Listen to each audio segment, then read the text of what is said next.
Здравейте, българи! Намираме се на територията на книжна борса Булит, град София. Днес е коя дата? 7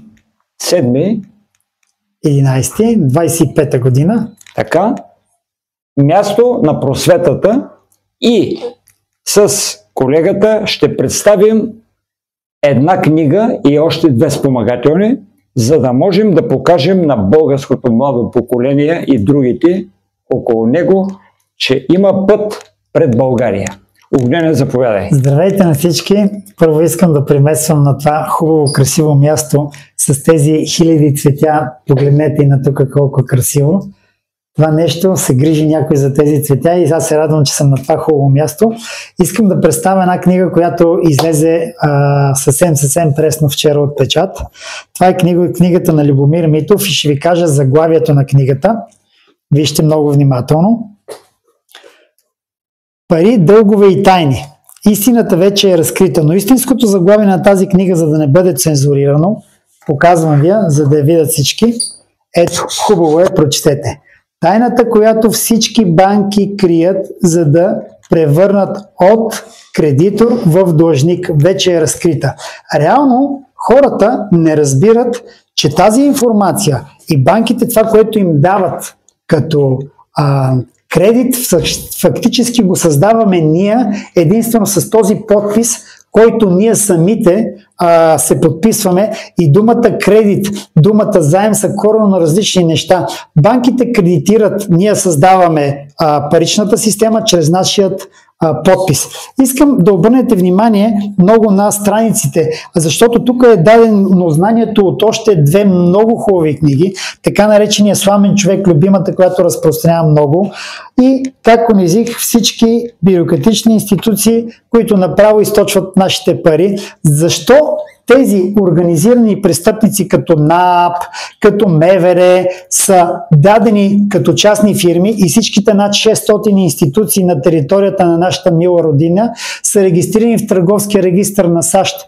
Имат си 9-цифрен дънс номер и тези номера са видими от всеки един човек, който има интернет и телефон. Какво е по-различна тази книга? Това е книгата единствена в света, не говоря в България, единствена в света, която много ясно, точно и кратко е. Който човек има какъвто и да е кредит към банка, може автоматично по законен начин да го заличи само с две писма към банката, тъй като банката не ти е отпуснала тя кредита, а ти си създал чрез собствения подпис.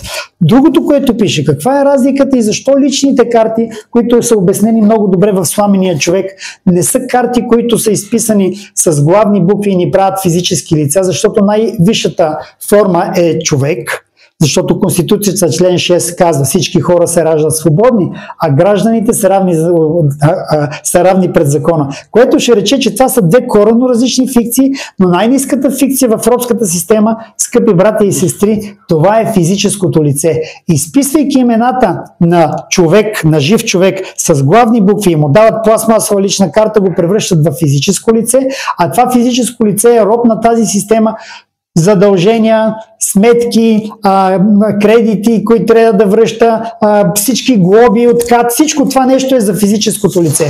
Ако ние не се признаваме като физическо лице, какво следва от тук нататък?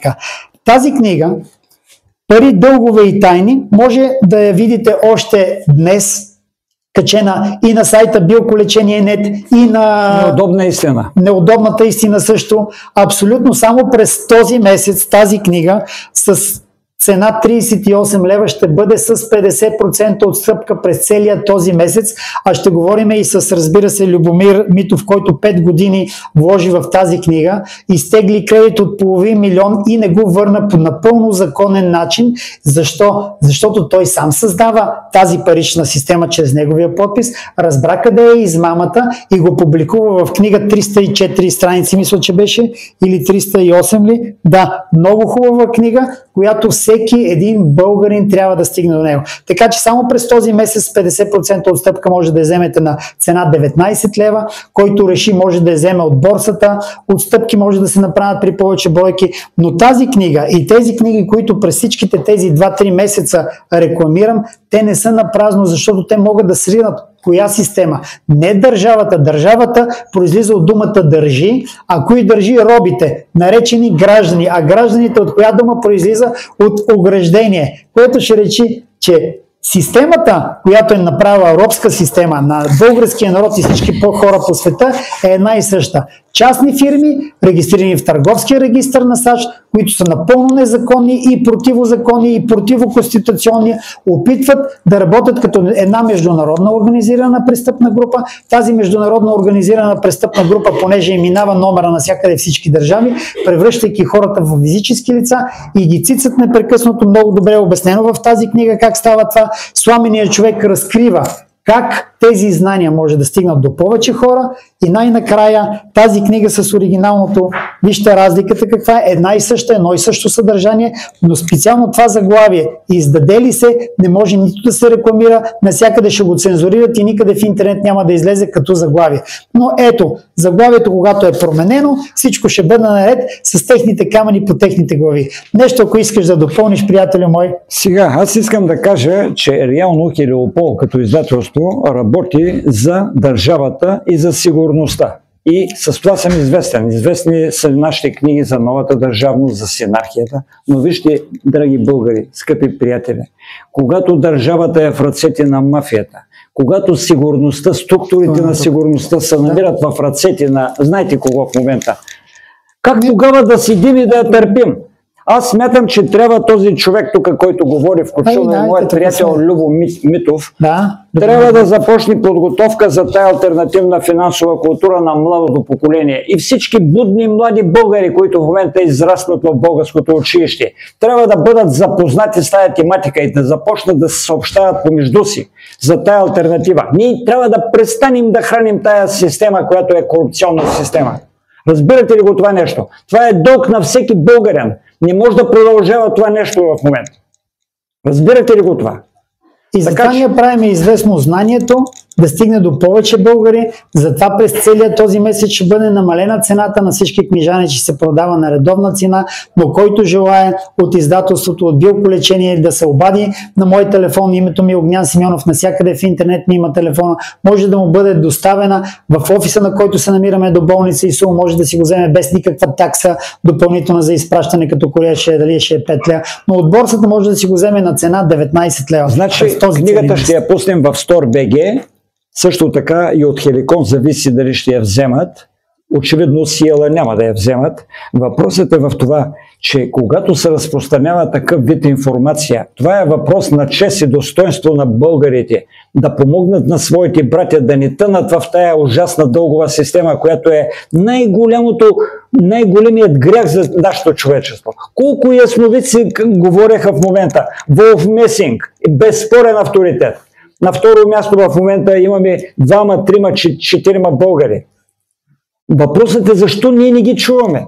Как може да продължаваме да седим на едно място и нищо да не правим? Затова тия книги трябва да създават възможност за ограмотяване на българите. И аз предлагам на Огнян да започне курсове, в които да обяснява на хората как именно става използването от тая недостойна система. Как е възможно да захранваме тези паразити? Не може България да се оправи, ако ние даваме всеки ден ги храним. Паразитната система се храни от самите нас, разбирате ли го? Точно така. Хората трябва да придобиват знанието, което имам и сами аз за всичките 5 години. Има YouTube канал "Знанието е сила и свобода", на български език изписано. Ще видите много видеоматериали, които показват и доказват тези корпоративни организатори на престъпни групировки, които източват парите на българите. Също така на латински открито. Това е YouTube канал, който пак, защото много често забраняват YouTube канала "Знанието е сила и свобода", защото като качиме някое важно видео, за един месец блокират и не дават да качваме нови видеа. Така че, скъпи брати и сестри, това, което искам да кажа е, че всеки един човек от физическо лице, най-нишата форма на роб, тя е по-ниска и от роба, може да се превърне в истински човек, това, което си е по призвание, жив да е способен мъж и жена, които по един или по друг начин, как са ни учили да изписваме имената си на български език, учителката от първи клас. Моето име е Огнян, първа буква голяма, другите малко. Всички си бръкнете в джобовете, изведете си личните карти и вижте как са ви превърнали в физически лица, като са ви изписали имената с фамилия, име и презиме. Това нещо е противоконституционно, противозаконно и ви превръждат в физически лица, казват ви да плащате данъци. Давам ви един пример. НАП, организираната престъпна групировка НАП, тя събира незаконно тези пари. Защо? Защото ако отворите закона, пише, какво пише? Знаете ли? Данъци и такси за физически лица, а не за човек. Човека е висша форма, дееспособните мъже и жени са висша форма и те трябва да бъдат свободни. Така че, скъпи брати и сестри, бъдете свободни, научете тази информация, нека тази информация стигне до вас и да ви направи истински свободни и да направите така, че да фалирате всички частни компании. Това са МВР, които сами се самофинансират, като измислят глоби, които са на физическите лица и те ги плащат, се съгласяват, че с пластмасова лична карта. Отдалечете се от личната карта. Не сте вие личната карта. Вие сте човека, личната карта е документ. Давам ви един пример. Има най-различни картички на различни магазини. Да не изброявам магазините, които ни дават отстъпки. Ние като влезем в магазина, не казваме ние сме картичката, а ние ползваме картичката, за да ползваме отстъпка от дадени продукти. Както и ако отидем на дадена борса, ако имаме някаква карта за отстъпка, те ни дават. Но ако някой ни попита, вие ли сте картичката, и ние казваме да, не е така. Отдалечете се от личната карта, разберете какво е сламен човек и как са ни превърнали още от акта на раждане на първия ден, след това са ни издали удостоверение от акт и ни издават единен граждански номер, с които ни правят роби на тази система и ни карат през целия си живот да плащаме. А по Конституция знаете ли какво? Колкото и смешно да ви звучи. Всички сметки са платени до края на живота. Ток, вода, всичко това е конституционно право на всеки един човек, който да живее, на всеки един жив и мъж и жена. Така че това е от мен. Стигнете до тази информация и станете свободни. Благодаря. На днешната дата започваме операция възвръщане на държавността и сигурността. На българския народ обаче. Към българският народ. Когато тия две неща са в ръцете на други хора, които са паразити, ние не можем да търпим това нещо. За сега това, драги българи. И последно казвам за Конституцията, всеки да го отвори Конституцията, член 1 алинея 2. Цялата власт проистича от народа. Никъде не пише физически лица, никъде не пише граждани, така че разберете го. Когато цялата власт проистича от народа, а ние сме народа, обаче те ни превръщат в физически лица, за да нямаме тази власт, затова сме прехвърлили по един измамен начин на тези организатори, престъпни групировки, 240 човека в парламента, които да управляват по един начин безхаберен. Това е от мен. Бъдете живи и здрави, благословени и най-вече информирани. Информиране.